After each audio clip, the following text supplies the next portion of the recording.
الف اللہ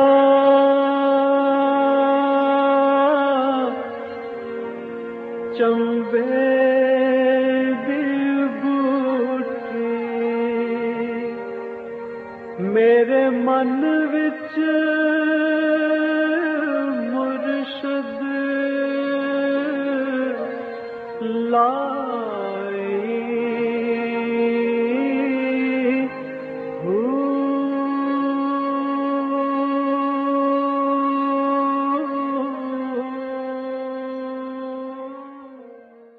بسم اللہ الرحمن الرحیم۔ السلام علیکم، پریام المرشد اور میں ہوں منور عتیق۔ ناظرین محترم، آپ کے سوالات ہیں اور رہنمائی کے لیے ہمارے ساتھ موجود ہیں ہمارے بہت ہی محترم جناب حضرت امیر محمد اکرم اوان صاحب۔ آپ سلسلہ نقشبندی اویسیہ کے شیخ ہیں، مترجم قرآن ہیں، مفکر قرآن ہیں، شاعر ہیں، ادیب ہیں، بہت سے حوالے ہیں آپ کے تعارف کے۔ حضرت جی بہت شکریہ، آپ نے وقت دیا۔ سوالات آج بھی ہمارے پاس کافی اہم اور بہت زیادہ ہیں۔ پہلا سوال شامل کرتے ہیں محمد یونس لوہاروی بہاول نگر سے۔ یہ کہتے ہیں کہ انسان اپنی ذات کو کیسے پہچان سکتا ہے؟ الحمدللہ رب العالمین والصلاة والسلام علی حبیبہ محمد وآلہ وصحبہ اجمعین۔ اعوذ باللہ من الشیطان الرجیم، بسم اللہ الرحمن الرحیم۔ الحمدللہ ہم مسلمان ہیں اور ہم بڑی خوش نصیب لوگ ہیں کہ اللہ کریم نے ذاتی طور پر اپنے کلام ذاتی میں یہ ساری باریکیاں ہمیں سمجھا دی۔ صحیح۔ قرآن کریم جب بات کرتا ہے تو وہ باپ کی پشت سے لے کر شکم مادر تک، وجود میں آنے سے لے کر قبر میں جانے تک ایک ایک لمحے کی تفصیل بیان کرتا ہے، اسی لیے کہ بندہ اپنی حیثیت کو پہچان سکے۔ اللہ اکبر، بے شک بے شک۔ تو ہمارے پاس معرفت ذات اور معرفت حق کا بہت بڑا خزانہ ہے۔ قرآن حکیم اللہ کا ذاتی کلام ہے، پھر رحمت للعالمین صلی اللہ علیہ وسلم کے قلب اطہر پہ نازل ہوا، پھر حضور کے لبھائے مبارک سے ادا ہوا۔ سبحان اللہ سبحان اللہ۔ پھر اس کی تمام حقیقتیں اور باریکیاں اور اس کی تفسیر بھی خود حضور اکرم صلی اللہ علیہ وسلم نے فرمائی۔ پھر ایک مقدس جماعت تھی جس نے 23 برس وہ مبارک کلام حضور سے سنا، حضور صلی اللہ علیہ وسلم سے سمجھا، حضور صلی اللہ علیہ وسلم کے سامنے اس پر عمل کر کے تصدیق حاصل کی۔ صحیح۔ تو ہمارے پاس ہم کسی بات کو سمجھنا چاہیں، صرف اپنی ذات کو نہیں، کاروبار کو، زندگی کو، موت کو، بیاہ شادی کو، اولاد کو، کوئی دنیا کا کوئی کام ہم سمجھنا چاہیں تو معرفت کا خزانہ قرآن حکیم۔ صحیح، بالکل ٹھیک۔ ہماری بدقسمتی یہ ہے کہ ہم قرآن پڑھنا نہیں چاہتے، زندگی میں ہمارے پاس فرصت ہی نہیں۔ اگر ہم کوئی ناظرہ پڑھ بھی لیتے ہیں تو اس کے ترجمہ ہمیں نہیں آتا، ترجمہ آتا ہو تو اس کی آگے تفصیل کا علم نہیں ہوتا۔ صحیح۔ تو آپ اگر سمجھنا چاہتے ہیں تو قرآن نے تو یہ بحث کی ہے کہ انسان اپنی ذات میں غور کرے، اسے پتہ چلے کہ وہ ہے کیا، کہاں سے آیا، کہاں جائے گا۔ اللہ اکبر۔ تو میرے بھائی قرآن کا ترجمہ اور تفسیر دیکھو، سب پتہ چل جائے۔ اللہ اکبر۔ اور جب پتہ چلے گا کہ کیا ہوں تو پھر پتہ چلے گا، پھر پتہ چلے گا۔ منیر احمد ہے شور کوٹ سے۔ کیا ذاکر کو ہر ذکر سے پہلے اپنے مرشد سے اجازت لینا ضروری ہے یا ضرورت نہیں ہوتی؟ نہیں، مرشد نے تو سکھا دیا تو اجازت ہی اجازت ہے، ٹھیک ہے۔ بتا دیا یہ طریقہ کار ہے، اس طرح محنت کرو، تو مجاہدہ ضروری ہے، محنت ضروری ہے۔ تو کوئی کام بھی آپ سیکھتے ہیں تو اس کے لیے محنت تو چاہیے۔ ٹھیک ہے۔ تو مرشد نے تو اجازت دے دی، سکھا دیا، سمجھا دیا۔ بالکل صحیح، بالکل ٹھیک ہے۔ خیر الامین سوات سے یہ کہتے ہیں کہ زمین کی فصل اور تنخواہ پر زکوٰۃ کے حوالے سے رہنمائی فرمائیے کہ بنتی ہے یا نہیں بنتی۔ زمین کی فصل پہ عشر ہے جی، اور عشر میں کوئی شرط نہیں ہے ٹھیک ہے، کہ فصل تھوڑی ہو یا بہت ہو۔ ٹھیک ہے، اس میں کوئی شرط نہیں ہے. جتنی بھی فصل ہو، تھوڑی ہو تو تھوڑا، بارانی ہو تو 10واں حصہ. اچھا اگر آپ اسے پانی بھی لگاتے ہیں، سیراب کرتے ہیں، تو پھر 20واں حصہ. اچھا، یہ اللہ کی راہ میں جائے گا. اگر بارانی ہے تو 10واں حصہ 10واں حصہ. عشر ہے. اور اگر آپ پانی بھی اگر لگاتے ہیں، ٹیوب ٹھیک ہے ویل ہے یا دریا کا نہر کا پانی ہے، تو پھر 20واں حصہ. پھر 20واں حصہ ہے. تو ٹھیک ہے، یہ زکوٰۃ ہی کی مد میں عشر بھی جاتا ہے. عشر جاتا ہے. ٹھیک ہے. اور تنخواہ؟ زکوٰۃ تنخواہ پہ نہیں ہے، ہے. زکوٰۃ بچت پہ ہے. اچھا آپ کے پاس کوئی ایسا پیسہ یا ایسا سرمایہ جو سال بھر محفوظ رہتا ہے، آپ کے کام نہیں آتا، آپ کی ضرورت سے زائد ہے، اس پر زکوٰۃ ہوگی 2.5%. ٹھیک ہے. ٹھیک ہے. 2.5%، 100 روپے پہ 2.5 روپے. اس میں کوئی قید نہیں ہے. اگر آپ کا 20 لاکھ روپے تنخواہ ہے اور 20 لاکھ کا 20 لاکھ ہی خرچ ہو جاتا ہے تو اس پہ کوئی زکوٰۃ نہیں ہے. ٹھیک ہے. جو بچت ہوگی اور اس بچت پر بھی سال آئے گا. ٹھیک ہے. یہ زکوٰۃ سارا سال چلتی ہے. ہم لوگوں نے تو رجب یا شعبان یا رمضان ایک مہینہ مقرر کر لیا. رمضان میں اکثر لوگ. ایسا نہیں ہے. ٹھیک ہے. جب بھی آپ کے پاس بچت ہوتی ہے تو اسے سال ہو جاتا ہے، وہ آپ کے اخراجات میں نہیں آتی، بچت رہتی ہے، اس پر سال گزر جاتا ہے تو اس پر زکوٰۃ ہے 2.5%. بالکل ٹھیک ہے. تو وہ تو کسی کو آج بچت ہوئی، کسی کو کل ہوئی، کسی کو رمضان میں، کسی کو شعبان میں، کسی کو رجب میں. صحیح. وہ اس حساب سے ہر ایک کا اپنا اپنا سال ہے. تو یہ سارا سال مسلسل چلتی رہتی. بالکل ٹھیک، بالکل ٹھیک. اور یہی اس کی خوبصورتی بھی ہے. جی. اور نظام جو اسٹیٹ کا چلانے کے لیے یہ جو نظام تھا، تو اس میں یہ بنیادی چیز اسٹیٹ تھی کا کہ یہ بنیادی چلتی فنڈ ہی یہی ہے. فنڈ یہ تھا اور یہ سارا سال چلتا. سارا سال چلتا. بالکل ٹھیک ہے. اچھا، انہی کا دوسرا سوال ہے کہ خوابوں کی حقیقت کیا ہے، ان کی تعبیر اور ان کا ظاہر ہونا کیا ہے؟ خواب 3 طرح سے ہوتے ہیں. کچھ لوگ تو ضرورت سے زیادہ کھا جاتے ہیں، جنہیں خوش خوراک کہا جاتا ہے. صحیح.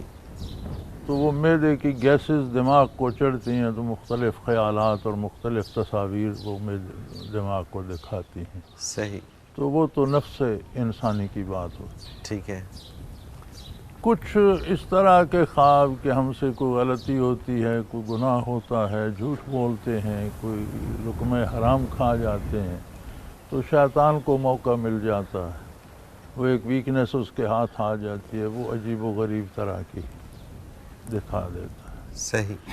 بہت کم ایسا ہوتا ہے کہ من جانب اللہ کسی کو کوئی اچھی بات کی رہنمائی مل جائے. صحیح. تو اللہ کریم نے جن حضرات کو اس کا علم عطا فرمایا وہ تمیز کر سکتے ہیں، یہ سمجھ سکتے ہیں. تو ہمیں خوابوں پہ مدار رکھنے کی بجائے حقائق پہ بنیاد اپنے کردار کی رکھنی چاہیے. بالکل ٹھیک. خواب پھر خواب ہے. بالکل صحیح. خواب میں آپ کھانا کھاتے ہیں، پیٹ بھر جائے گا. سوال ہی پیدا نہیں ہوتا. خواب میں آپ بادشاہ بن جاتے ہیں، اٹھیں گے تو ہوں گے. تو پھر خواب خواب ہے. بالکل صحیح. خواب پہ مدار نہ رکھیں، جو آپ کی عملی زندگی ہے اور کردار ہے اس کو بنیاد بنا. صحیح. بالکل صحیح. مسز اسد ہیں لاہور سے. یہ ان کا سوال ہے کہ عطیات میں شہادت انگلی اٹھانے اور گرانے کا مقام کیا ہے، یعنی کن الفاظ پہ اٹھائی اور گرائی جاتی ہے؟ اگر ان الفاظ کے علاوہ اٹھائی اور گرائی جائے تو کیا نماز مکروہ ہو جاتی ہے؟ گزارش یہ ہے، یہ چھوٹی چھوٹی باتیں ہیں اور یہ کوئی ضروریات دین سے نہیں ہے. ٹھیک ہے. جو اٹھاتے ہیں وہ بھی یہ کہتے ہیں کہ اٹھانے پہ ثواب ہے، نہ اٹھائی جائے تو گناہ کوئی. ٹھیک ہے. ٹھیک ہے. تو لوگ تو سرے سے نماز چھوڑتے جا رہے ہیں. آپ انگلی اٹھانے کے مسئلے میں پھنسے ہوئے ہیں. لوگوں کو پڑھنے دیں، اٹھائیں نہ اٹھائیں کوئی ضروری نہیں. یہ وہی باتیں ہیں کہ جو تفریق پیدا کرتی ہیں. اور اگر اٹھانا ہی ہو تو یہ ہوتی ہے تشہد پہ. ٹھیک ہے. اشہد اللہ پہ وہ اس طرح انگلی کرتے ہیں. ٹھیک ہے. اللہ پہ گرا دیتے ہیں. ٹھیک ہے. تو یہ مستحبات میں سے ہے. کوئی کرتا ہے تو ثواب ہے، نہیں کرتا تو جرم نہیں ہے. بالکل صحیح. تو صحت نماز کی اور بہت سی ضروری باتیں ہیں. آپ اپنا اندر سے ارادہ صحیح کریں، آپ کو ہوش ہو کہ میں کیا پڑھ رہا ہوں. ٹھیک ہے، ہماری مصیبت یہ ہے کہ ہم نماز پڑھ جاتے ہیں، ہمیں پتہ ہی نہیں رکعتیں کتنی پڑھی ہیں اور کون سی صورت پڑھی ہے یا عبارت کون سی پڑھی ہے۔ بالکل صحیح بات ہے۔ تو ادھر صورت فاتحہ پہ توجہ دیں، رکوع سجود کی تسبیحات پہ توجہ دیں، ان کے مفاہیم دیکھیں، کیا کہہ رہا ہوں، کہاں کھڑا ہوں، اس کا مجھے کیا اثر لینا چاہیے۔ تو یہ چھوٹی چھوٹی باتوں میں الجھنا نہیں چاہیے۔ بالکل صحیح ہے، اور اگر اس انداز سے نماز پڑھی جائے گی تو پھر پتہ چلے گا پھر کہ تبدیلی کیا آئے گی کرنے نا، آیا ہوں میں، اور میرے اندر پھر تبدیلی یقیناً اس میں کوئی شک نہیں۔ حضرت جی مجھے ایک بریک پہ جانا ہے، اور بریک سے واپس آ کے کچھ اور بڑے اہم سوال ہیں، ان کو شامل کرتے ہیں۔ ناظرین محترم، اگر آپ بھی اس پروگرام میں شامل ہونا چاہیں اپنے سوال کے ذریعے، تو اسکرین پہ ہمارا نمبر موجود ہے، اس پہ آپ SMS کر سکتے ہیں 033349555021، اور اسی طرح سے ہمیں آپ میل کر سکتے ہیں questions@almurshid.tv۔ اور اس میں ایک اور بڑی اہم بات ہے، وہ یہ کہ almurshid.tv کی ویب سائٹ اس وقت آپ کے کمپیوٹر پہ چل سکتی ہے۔ اگر آپ almurshid.tv کی ویب سائٹ چلائیں گے تو اس میں آپ کو ہمارے جتنے بھی گزشتہ پروگرامس ہیں وہ بھی دیکھنے کو ملیں گے۔ حضرت جی کی جو پنجابی کی تفسیر ہے قرآن پاک کی، وہ بھی وہاں پہ مل جائے گی، اردو کی تفسیر بھی مل جائے گی، اور بھی بہت کچھ مل جائے گا، اور اس میں آپ ہمیں کوسچن بھی بھیج سکتے ہیں۔ ایک مختصر کمرشل بریک لیتے ہیں، اس کے بعد حاضر ہوتے ہیں، ہمارے ساتھ رہیے گا۔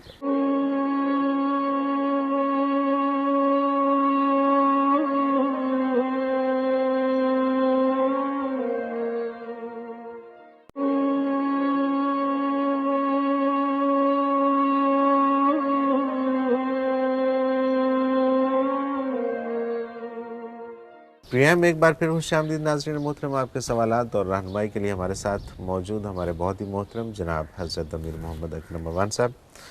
حضرت جی اگلا سوال ہے، سعدیہ لاہور سے پوچھتی ہیں، کیا چوری کے پیسوں سے کسی کی مدد کی جا سکتی ہے؟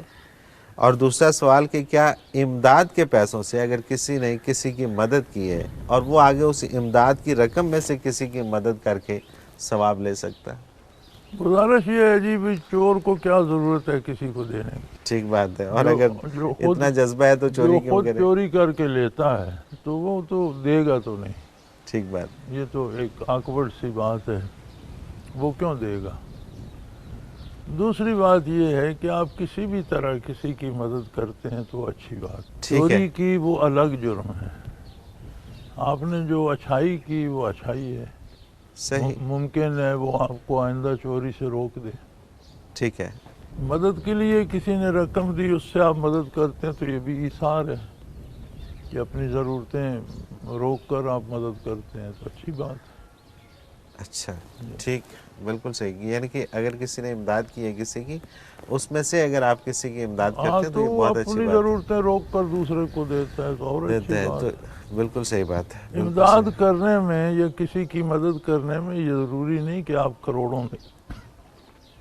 ارب پتی اگر کروڑ بھی دے دے اور مفلس 1 روپیہ بھی دے دے تو اس کا کیا 1 بات، روپیہ اس پر بھاری ہے، بھاری ہوتا ہے۔ سبحان اللہ، سبحان اللہ، بے شک، بے شک۔ سعدیہ حنیف سرگودا سے، حضرت جی ہماری سلیبس کی کتاب اسلامیات میں لکھا ہے کہ ایک وقت آئے گا کہ دوزخ خالی ہو جائے گا اور کفار بھی جنت میں چلے جائیں گے۔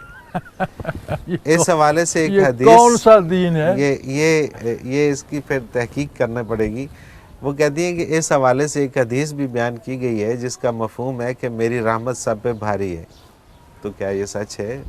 نہیں، یہ حدیث تو نہیں ہو سکتی، حدیث قدسی ہو سکتی ہے، ٹھیک ہے، اور یہ آیت ہے قرآن کی بھی، اِنَّ رحمتی وسعت کل شیء، میری رحمت ہر چیز سے وسیع تر ہے۔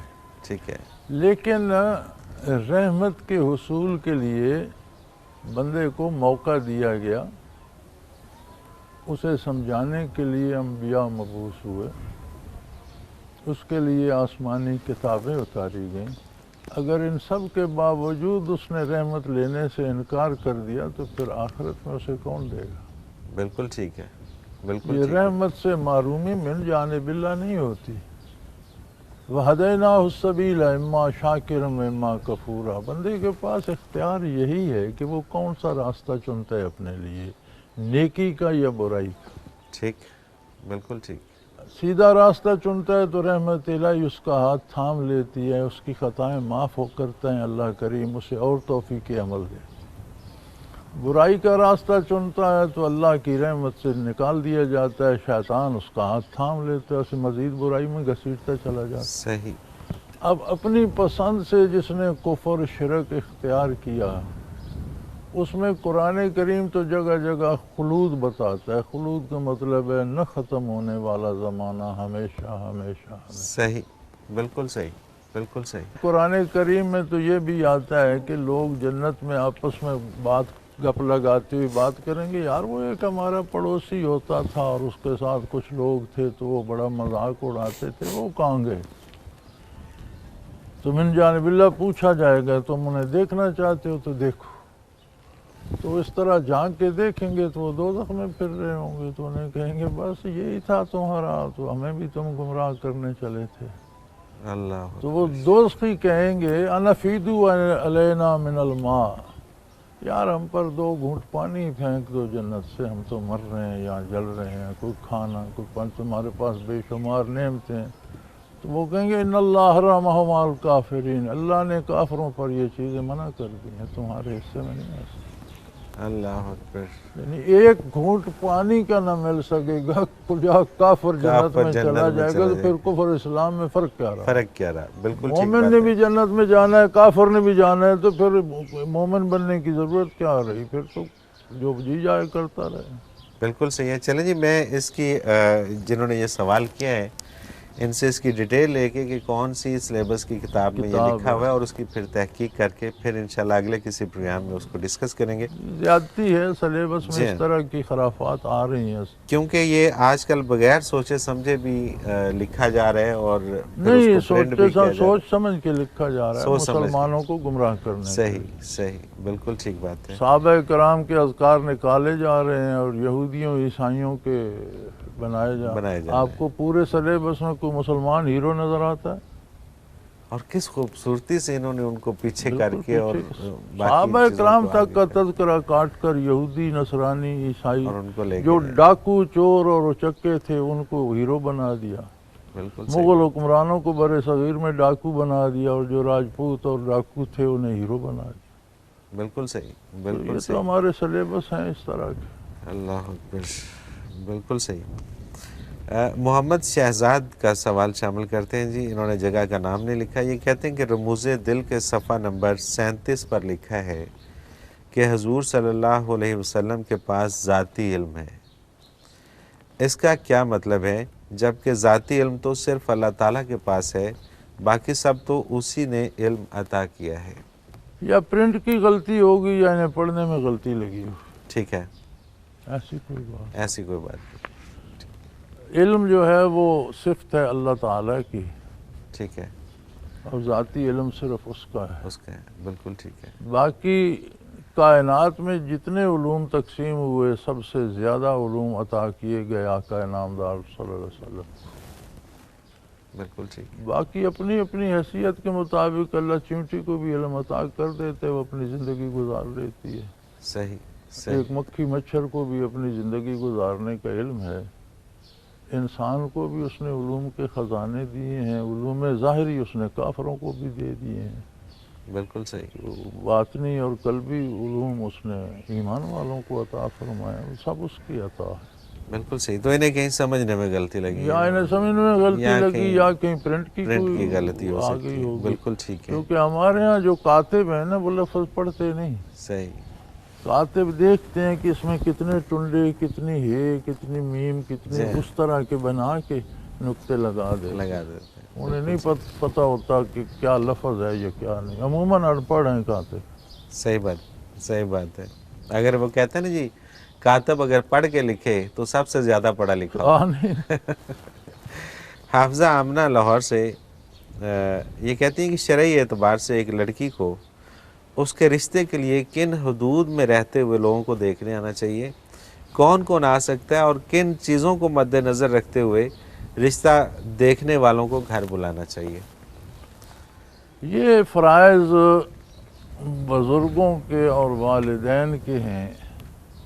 ہماری بدقسمتی یہ ہے کہ اب جو ماں باپ ہمیں بولنا سکھاتے ہیں ہم انہیں کہتے ہیں کہ آپ کو بات کرنا نہیں آتا. نہیں آتا. بالکل ٹھیک. یہ بالکل صحیح یہ بات ہے. اس عہد کی المیہ ہے اس عجیب عہد کا. بات ہے. تو یہ فرائض بزرگوں کے ہیں، والدین کے ہیں، وہ رشتے دیکھیں، ان کی اچھائی بلائی دیکھیں. ہاں یہ اجازت اللہ نے دی ہے کہ لڑکی پردے میں رہ کر لڑکے کو دیکھ لے، یا لڑکا اس کی، آج کل تو تصویر عام ہے، لڑکی دکھانے کی کیا ضرورت ہے، جب تصویر ہے دیکھ لے. اس کی عادات کے بارے پتہ کرنا چاہے تو اس کی مائیں بہنیں اس کی ماؤں بہنوں سے پوچھ سکتی ہیں.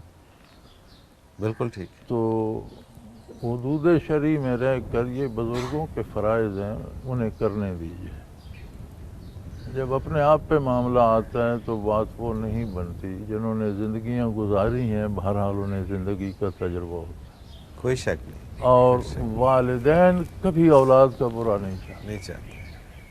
غلطی ہر ایک سے ہو سکتی ہے، والدین سے بھی ہو سکتی ہے، لیکن کوئی ماں باپ ایسا نہیں جو جان بوجھ کر اولاد کے لیے مصیبت مول لے. بالکل ٹھیک. پھر اولاد کم بھگتتی ہے، بعد میں والدین زیادہ بھگتتے ہیں. تو میرے خیال میں جن کا یہ فریض ہے انہی پر رہنے دیا جائے تو زیادہ فیصلہ بھی اچھا ہوگا اور اللہ تعالیٰ اس پر برکت بھی ڈالتے ہیں. بالکل ٹھیک بات. یہ بھی بڑی اچھی بات ہے کہ اس طرح کے سوالات بھی آنے چاہیے. سوال تو سوال ہے. جی ہاں. اور یہ بھی میں سمجھتا ہوں ایک تبدیلی ہے کہ لوگوں کو یہ سوچ بھی تو آئی یہ فکر بھی اس طرح سے. حضرت جی مجھے ایک بریک پہ جانا ہے اور بریک سے واپس آئے کچھ اور سوالات شامل کریں گے.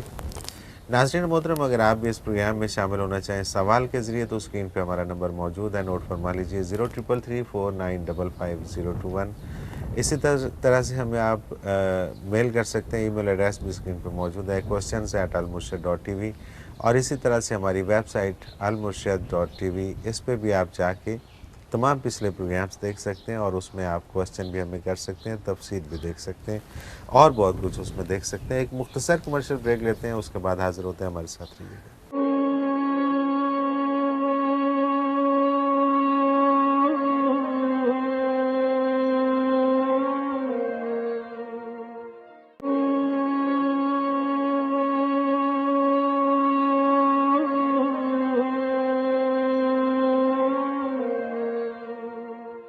پروگرام میں ایک بار پھر خوش آمدید ناظرین محترم. آپ کے سوالات اور رہنمائی کے لیے ہمارے ساتھ موجود ہمارے بہت ہی محترم جناب حضرت امیر محمد اکرم اوان صاحب. حضرت جی اگلا سوال شامل کرتے ہیں. عمران ہے کوٹلی آزاد کشمیر سے. کچھ لوگ بینک میں اپنی رقوم فکس ڈپازٹ کرواتے ہیں اور ماہانہ منافع حاصل کرتے ہیں، تو کیا یہ سود کے زمرے میں آتا ہے؟ ہے ہی سود. زمرے میں کیا ہے ہی سود. صریحاً سود ہے. زمرے میں تو وہ چیز آتی ہے جو ملتی جلتی ہو. ٹھیک ہے. ٹھیک ہے. یہ تو ہے ہی خالص سود. اس کا نام منافع رکھ لو. کتے کو بکرا کہہ کر ذبح کرتے رہو تو کتا تو کتا ہی رہتا ہے. بالکل ٹھیک بات ہے. خالد نسیمی ڈھڈیال چکوال سے، ان کا سوال ہے کہ جی فنا فی شیخ سلاسل میں ایک اہم بات ہے، لیکن کچھ سلاسل میں تصور شیخ کے لیے کہا جاتا ہے، اور میں خود اس کا گواہ بھی ہوں کہ اگر تمہیں کوئی پریشانی ہو تو میرا تصور کر لیا کرو، تمہاری پریشانی دور ہو جائے گی. اسی بات پر میں نے اس سلسلے کو چھوڑ دیا تھا. کیا شریعت میں ایسے الفاظ کہنے کی گنجائش ہے؟ گزارش یہ ہے جی، جو تصور شیخ سلاسل تصوف میں واقعی تھا اس میں صرف یہ تھا کہ ایک ایسا بندہ جو بالکل نوآموز ہو تو آپ اسے متوجہ کرنے کے لیے یہ آپ کے جو ظاہری علوم والے ہیں تو یہ بھی کہتے ہیں موم بتی جلا کر دیکھتے رہو تاکہ تمہاری توجہ مرتکز ہو جائے ایک جگہ. ٹھیک ہے. توجہ ٹھکانے کا بالکل ٹھیک تجربہ ہو جائے. تو وہ سلاسل بھی تصور شیخ دیتے تھے کہ تمہیں ایک جگہ توجہ مرتکز کرنے کا سلیقہ جب آ جائے تو اسے چھوڑ دو، پھر اللہ کے نام پر کرو یا جو سبق شیخ دے اس پر توجہ. تو یہ ہوتا تھا توجہ مرتکز کرنے کے لیے، جو ہمارے ہاں تو نہیں ہے. ٹھیک ہے. ہمارے ہاں تو حضرت رحمۃ اللہ علیہ نے یہ ساری کانٹ چھانٹ کر کے اس طرح کی چیزیں جو جن سے خطرہ بھی ہو سکتا تھا وہ نکال دی. بالکل صحیح. باقی دنیا میں کوئی ہستی ایسی نہیں ہے کہ جس کا تصور کیا جائے اور وہ آپ کی داد رسی کرے. یہ خاص ہے اللہ تعالیٰ. ٹھیک ہے. آپ کو تصور ہی کرنا ہے تو آپ کا بھی اللہ ہے. جی ہاں. بیٹھ کر یہی سوچنا ہے میرا اللہ میری فریاد سن میری مدد فرما. سبحان اللہ. کیونکہ یہ تو خصوصیت ہی اللہ کریم کی ہے. بالکل ٹھیک. تو جب سلاسل نائلوں کے آگے چڑھے اور موروثی ہو گئے تو پھر یہ خرافات آ گئے. نہ پھر وہ کچھ بھی کہہ سکتے ہیں. پھر یہ تو بڑی چھوٹی سی بات ہے جو انہوں نے کہی ہے. اس سے بڑی بڑی باتیں کہتے ہیں. سجدے کروا رہے ہیں وہ تو کہتے ہیں کہ جی آپ کا یہاں تک آنا آپ کا کام ہے, جنت میں لے کے جانا جنت میں ہمارا ہم کام لے ہے. جائیں گے. ساتھ یہ نہیں بتاتے کہ اگر گئے تو آدھا جملہ بتاتے. آدھا جملہ ساتھ میں یہ بھی کہہ دیتے نا کہ اگر ہم گئے تو آپ کو بھی لے کے جائیں گے. بالکل صحیح بات ہے. تو آدھا سچ چاہیے. جی ہاں. محمد علی امان لاہور سے, آج کل کے ماحول میں حلال اور طیب رزق کا اہتمام کرتے ہوئے کن کن چیزوں کا خیال رکھنا چاہیے؟ بیٹے سیدھی سی بات ہے, اپنی جو آپ کمانے کا طریقہ ہے وہ جائز اور حلال ہو. ٹھیک ہے. جائز وسائل جو ہیں حصول رزق کے 4 ہیں, بڑی سمپل. کاشتکاری ہے, ٹھیک ہے, ملازمت ہے, مزدوری ہے اور تجارت. ٹھیک ہے. 5واں کوئی ایسا ذریعہ نہیں جس ذریعے سے آپ کو طیب اور حلال رزق ملے. کیا بات ہے, کیا بات ہے. ان 4 میں سے جو آپ کرتے ہیں, تجارت میں بھی امانت چاہیے, مزدوری میں بھی امانت چاہیے, سبحان اللہ, ملازمت میں بھی دیانت اور امانت کا دخل چاہیے کہ اس حلال کو آپ حرام کر کے نہ لیں. تنخواہ لے لیں پوری اور کام آدھا کریں, مزدوری آدھی کریں اور دیہڑی پوری لے لیں. تو کاشتکاری خود آپ کا ذاتی کام ہے. صحیح. تو یہ جائز ذرائع ہوں, ان میں محنت کرنا بندے کا کام ہے. اس پہ ثمرات مرتب کرنا یہ اللہ کا کام ہے. کس کو کتنا رزق ملنا ہے, کب ملنا ہے, کیسے ملنا ہے, یہ اس کے فیصلے. صحیح. بالکل ٹھیک بات. بالکل صحیح. بالکل صحیح. ہمارا کام صرف کام کرنا ہے اور ایمانداری سے کام کرنا ہے. یہ کام کرنا ہم نے اس لیے ہے کہ اللہ نے وسائل اور اسباب اختیار کرنے کا حکم دیا, تو یہ عبادت ہے. سبحان اللہ. ہم روزی کے لیے جو محنت کرتے ہیں یہ عبادت الہی ہے. یہ اسی طرح ہے جیسے نماز پڑھتے ہیں, روزہ رکھتے ہیں, اسی طرح یہ بھی عبادت ہے کہ اللہ نے ہم پر یہ کام کرنا فرض کیا. بے شک, بے شک. نبی کریم صلی اللہ علیہ وسلم نے فرمایا کہ انسان بچوں کے لیے آتا ہے تو کوئی چیز لے آتا ہے, کھلونا لے آتا ہے, مٹھائی لے آتا ہے, صبح شام انہیں روٹی کپڑا دیتا ہے, تو یہ سارا صدقہ شمار ہوتا ہے. عرض کی کہ یا رسول اللہ یہ تو اس کا فریضہ تھا, اس کے ذمے ہے نان و نفع. تو فرمایا جو کام اللہ ذمے لگا دے اس سے کرنا ہی عبادت ہے نا. سبحان اللہ, سبحان اللہ. بے شک. اللہ نے جو ذمہ لگایا وہ کام کرنا عبادت ہے نا. سبحان اللہ. تو یہ محنت کرنا حصول رزق کے لیے وسائل اختیار کرنا یہ عبادت الہی ہے. رزق کتنا ملے گا ان نکموں کو بھی دے رہا. صحیح بات ہے. جو کچھ نہیں کرتے ان کی بھی روزی تو بند نہیں کرتے.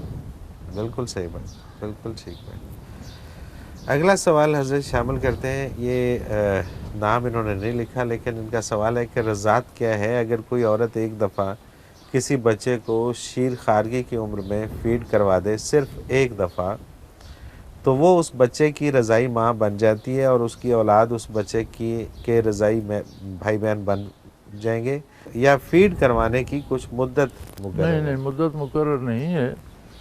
2 شرطیں ہیں. ایک تو بچہ شیرخوار ہو. ٹھیک ہے. شیر خارگی کی عمر سے نکل جائے تو کسی بی بی کا دودھ پی بھی لیے تو وہ رضاعت نہیں بنتا. ٹھیک ہے. بچہ 2 سال کی عمر کے اندر ہو جو عمر رضائی ہے. ٹھیک ہے. شیر خارگی کی عمر ایک دفعہ بھی پلا دے تو رضاعت ثابت ہو جائے گی. ٹھیک ہے. اور اس ایک کے لیے ہوگی, اس کے دوسرے بہن بھائیوں کے لیے نہیں ہوگی. یعنی جو اس بی بی کی اولاد ہے وہ اس ایک کی جس نے دودھ پیا اس کے رضائی بہن بھائی بن جائیں. ٹھیک ہے. اس کے دوسرے بہن بھائی اس بچے کے ان کے نہیں ہوں گی, ان سے شادیاں ہو سکتی.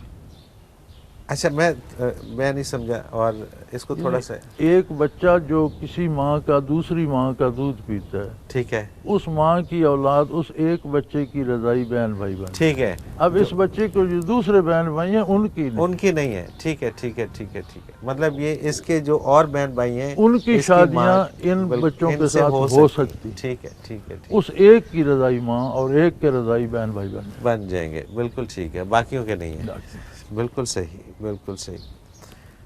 اگلا سوال بھی بڑا انٹرسٹنگ ہے جی، عمیر ہیں سرگودا سے، یہ کہتے ہیں کہ عورت کو طلاق ہو جائے تو کیا وہ اپنے بچوں کی خاطر اسی گھر میں رہ سکتی ہے جس میں اس کا خاوند رہتا ہو؟ گزارش یہ ہے جی کہ عورت کو طلاق ہو جائے تو جو مرد عورت کے تعلقات ہیں وہ ختم ہو جاتے ہیں، ٹھیک ہے وہ جائز نہیں ہے۔ ٹھیک ہے کوئی شخص اگر کوئی عورت بچوں کے پاس رہنا چاہتی ہے، اسے کمرہ دے دیتا ہے، اسے اخراجات بھی دیتا ہے تو اچھی بات ہے، اس میں سلوک ہے، اس میں کوئی حرج نہیں، اس میں کوئی حرج نہیں، لیکن پھر وہ میاں بیوی والے تعلقات نہیں رہتے، ٹھیک ہے وہ پھر ایک دوسرے کے لیے نامحرم ہو جائیں۔ ٹھیک ہے، مطلب رہ سکتی ہے رہ لیکن سکتی نامحرم، بالکل ٹھیک ہے۔ عریشہ ہیں اسلام آباد سے، یہ کہتی ہیں کہ میں ایک ٹیچر ہوں اور مجھے آئے روز کو ایجوکیشن کے ثمرات دیکھنا پڑ رہے ہیں، اکثر بچیاں جو ڈپریشن کا شکار ہو جاتی ہیں، میرے لیے حیران کن بات ہے کہ اور تکلیف دہ امر ہے کہ انہیں گناہ کبیرہ کی مرتکب ہونے کے باوجود احساس گناہ سے گلٹ نہیں ہوتا، بلکہ یہ صدمہ ہوتا ہے کہ انہیں چیٹ کیا گیا یا مس یوز کیا گیا۔ میں انہیں کس طرح سمجھاؤں کہ احساس گناہ بھی پیدا گزارش یہ ہے کہ انسان اللہ کریم کی عجیب مخلوق ہے کہ یہ بہت طاقتور ہے، بہت کمزور ہے، ذرا سی ٹھیس سے ٹوٹ جاتا ہے اور گولیاں کھا کر زندہ رہتا ہے۔ بالکل صحیح، اس کے عجائبات ہیں۔ جوان بچی، بالغ بچی، جوان بچوں کو اکٹھا کرنا یہ ایسا ہے جیسے آپ نے گھی اور آگ کو اکٹھا کر دیا۔ بالکل ٹھیک، اب گھی کو بھی کہتے ہیں دامن بچاؤ، آگ کو بھی کہتے ہیں دامن بچاؤ، تو آپ نے اسے امتحان میں تو ڈال دیا۔ ثواب گناہ سے ہٹ کر نفسیاتی طور پر بچیوں کو یہ سمجھنا چاہیے کہ ان کی ساری جو اہمیت اور قیمت ہے وہ ان کی آبرو میں، بے شک بے شک، یعنی ان کا ہونا، ان کا حسن و جمال، ان کی خوبصورتی، ان کا پیار بھرنا، یہ سارا تب تک ہے جب تک ان کی آبرو محفوظ ہے۔ محفوظ ہے، کوئی شک آبرو چلی گئی کچھ باقی نہیں بچے گا۔ بالکل صحیح، تو اس کا خیال احساس بچیوں میں ہونا چاہیے۔ جہاں میرے پاس ایک بچی آئی تھی، BA کر چکی تھی، لاہور کی تھی، تو اس کا سوال یہ تھا کہ ہم والدین کے ساتھ جاتے ہیں، دوسرے کو ایجوکیشن کو آپ چھوڑیں، گھروں میں ملاقات کے لیے ہم جاتے ہیں، والدین بزرگوں کے ساتھ گپ لگانے بیٹھ جاتے ہیں، ہم بچے بچیاں الگ بیڈ رومز میں چلے جاتے ہیں اور گھنٹوں کھیلتے، جو جی چاہتا ہے کرتے ہیں، باہر آتے ہیں، والدین تو ہمیں کوئی نہیں روکتے، تو یہ کیسے گناہ ہو گیا؟ گناہ ہوتا تو والدین تو روکتے۔ صحیح، یعنی یہ میرا خیال ہے 8-10 سال 12 سال پہلے کی بات ہے، یہاں تک معاملات ہمارے معاشرے کے پہنچ چکے تھے 10-12 سال پہلے، اب تو پتہ نہیں کہاں ہوں گے۔ اللہ اکبر۔ تو میں نے اسے سمپل سی بات سمجھائی، میں نے کہا جس بچے کے ساتھ تم فری ہو گئی ہو وہ اب بھی تمہاری وہی عزت کرتا ہے؟ کہنے لگی نہیں، اس نے تو اور دوستیں بنا لی، تو میں نے تمہارے پلے کیا بچا؟ بالکل صحیح، اگر تم اپنی آبرو سلامت رکھتی تو شاید وہ بھی تمہارے ساتھ ہی رہتا۔ جو کچھ تمہارے ساتھ پاس تھا وہ تم لٹوا چکی، تو کسی کو لوٹے ہوئے گھر پہ بیٹھنے کی کیا ضرورت ہے؟ وہ تازہ لوٹنے چلا جائے گا۔ صحیح بات، صحیح بات، بڑی پتے کی بات ہے۔ تو بچیوں کو یہ احساس ہونا چاہیے کہ ان کے پاس صرف آبرو ہے بالکل، اور کچھ بھی نہیں، نہ حسن ہے، نہ جوانی ہے، نہ کسی چیز کی کوئی قیمت نہیں۔ آبرو جب تک ہے ان کی قیمت، آبرو کھو بیٹھیں گی تو پرائس لیس ہو جائیں گی، کوئی پوچھے گا نہیں۔ بالکل صحیح، بالکل صحیح بات ہے۔ تو کم از کم اگر آپ معاشرے کی اس روش کو نہیں بدل سکتے تو ایز اے ٹیچر بچیوں میں تو یہ احساس پیدا کریں. بالکل صحیح، بالکل صحیح ہے، بالکل ٹھیک. حضرت جی وہی ہوا جو ہمارے ساتھ ہوتا ہے. پروگرام کا وقت اپنے اختتام کو پہنچ گیا اور انشاءاللہ اگلے پروگرام میں پھر کچھ اور سوالات اسی طرح کے ڈسکس کریں گے. ناظرین محترم، اگر آپ بھی اس پروگرام میں شامل ہونا چاہیں، اپنا کوئی سوال ہمیں بھیجنا چاہیں تو اسکرین پہ ہمارا نمبر موجود ہے، نوٹ فرما لیجیے 0334955021. اور اسی طرح سے ہمیں آپ میل کر سکتے ہیں. ای میل ایڈریس ہے questions@almurshid.tv. اور اسی طرح سے آپ ہماری ویب سائٹ almurshid.tv پہ ہمارے سارے پروگرامز دیکھ سکتے ہیں اور بھی بہت کچھ اس میں دیکھ سکتے ہیں. حضرت جی آپ کا بہت شکریہ. ناظرین محترم، پروگرام کا وقت اپنے اختتام کو پہنچا. منور عتیق کو اجازت دیجیے. اللہ حافظ. لا